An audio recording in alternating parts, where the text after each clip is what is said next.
And so there's one set of questions also that's very interesting. I also want to touch on this. How did you handle stress? And so how did you, this is a stressful exam. And with every passing day, the exam is that much closer, obviously. But it gets to you, it gets on your mind. Even whether no matter where you are in your preparation journey, it can get you enough. What do you guys do to relax? What would be your recommendation? Not necessarily for preparation, but for handling stress. And what did you do? Forget even recommendation. What worked for you? So I think I'll start off.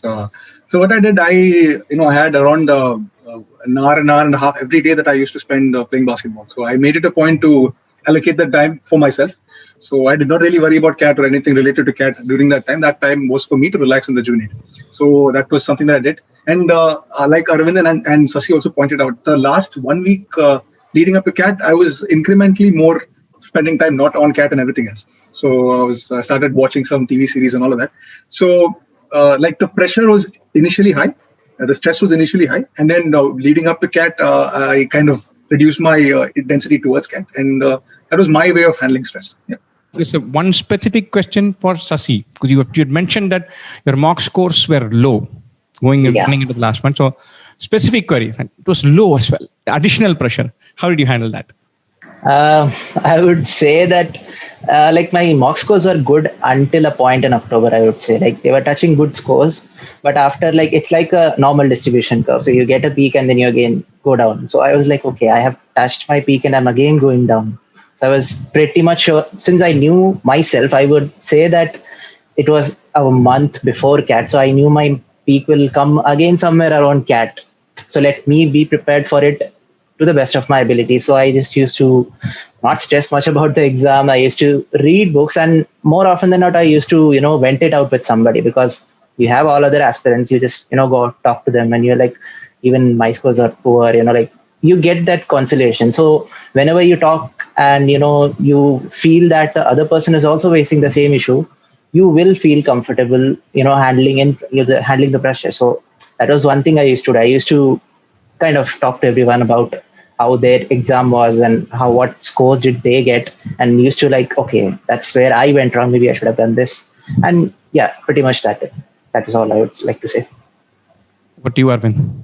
So pressure for me, I think it's I actually enjoyed taking the exam, even though my scores wouldn't reflect that for the initial few years. I really liked taking the exam. So it was not pressuring, of course. I could say that, but there was some amount of pressure. So what I did was I used to listen to music. So music kind of gives you a lot of welcome distraction. And I'm usually prone to distraction. So listening to music even made me think about a lot of other things apart from CAT.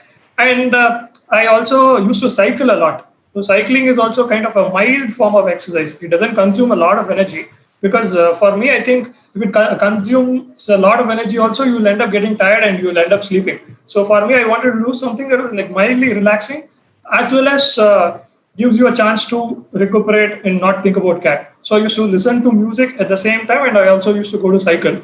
One other thing that I used to do was I used to read a lot of articles. So the ones that Bharat used to share, those were my actual go-to articles. And for me, I think I also thought about reading those articles as incremental learning throughout my life. Most of the articles that he shares are very interesting. So do not think about it from an exam point of view. Just think about something that gives you lots of new perspectives. Just gathering some amount of information. And I'm definitely sure if you read those articles, it might come in handy at some point in time. So think about it. It's not only for CAT. It might come in handy during any point in time. You can use it somewhere. So that's all from me, actually. Wonderful, guys. I have one more point before we move on. I'm sure all of us could agree that we had tons of fun playing TT at the office also. Yeah. We did all the time. True. Takeaway here, one guy with the go-to escape route was sport. One was reading, one was music. They also did other things. And Arvind also used to read. Arvind also used to cycle. I'm sure Bharat also used to read. So it is a mixture of things. But the go-to part is non-CAT. Not analyzing your marks and agonizing over them, but saying this. And the other strand that I can see is at some point of time, they said, okay, I've done some preparation, and then they've consciously tried to carry an element of belief. Like, okay. Especially what Sasi has described. Sasi said, look, I know what I'm capable of. I've done my preparation. There will be ups and downs. I firmly believe that by the time CAT comes around, I'm back on my up. And you carry that into the exam.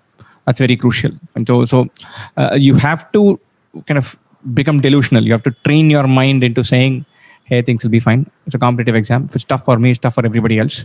And then jump in with a certain amount of belief. Fine. One other thing that I want to mention, also keep in mind that these guys have gone through this journey a year ago. It is possible that they are romanticizing it a little bit. And so they're now doing their MBA. And so you don't want to go and say, look, I was a mess. I don't know how I cleared this. So they have to obviously say, look, I did well. For somebody else, I can't say this. I know these things.